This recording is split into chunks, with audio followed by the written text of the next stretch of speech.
qilib ketishimga yetar ko'zing qara kunda qadrlagan eng yaqin do'st do'stim deding dunyo ne'matlari yolg'on do'st bo'lmaydi bilsang sharob yoki janob qayda bo'lsam hamki bo'lgin sog' omon mening do'stim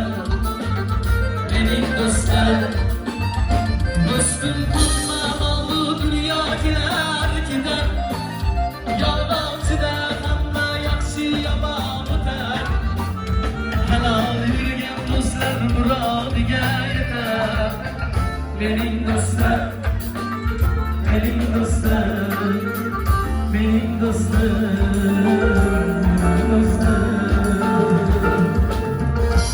Oqibatlarga ko'z tegmasin. Yo'bolaga qaragan qo'shiqlar beramiz.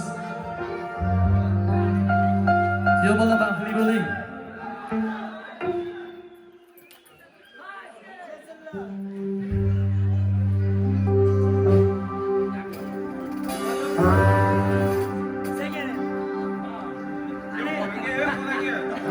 Uylandim deb unutvormang jo'ralar choyxonayu yog'li palov turalar endi tepib bukmang paqir ko'ralarni qulluq bo'lsin ki yog'dirar qulluq bo'lsin ki yog'dirar qulluq bo'lsin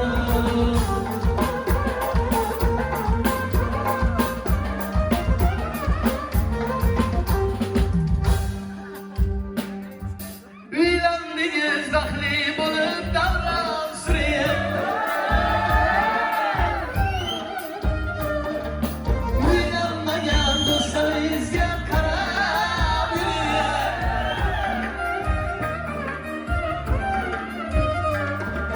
yo'ldan ketmay ko'chalarga chiqib turing qulog'imsa yog'dirar qulog'imsa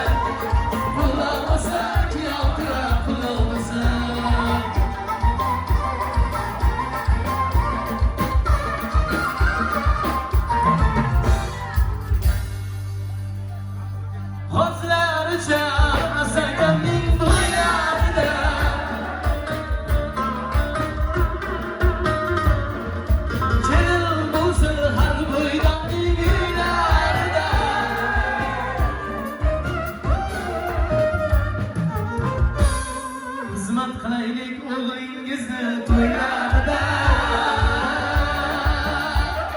qulluq bo'lsin ki yog'dirar qulluq bo'lsin ki yog'dirar qulluq bo'lsin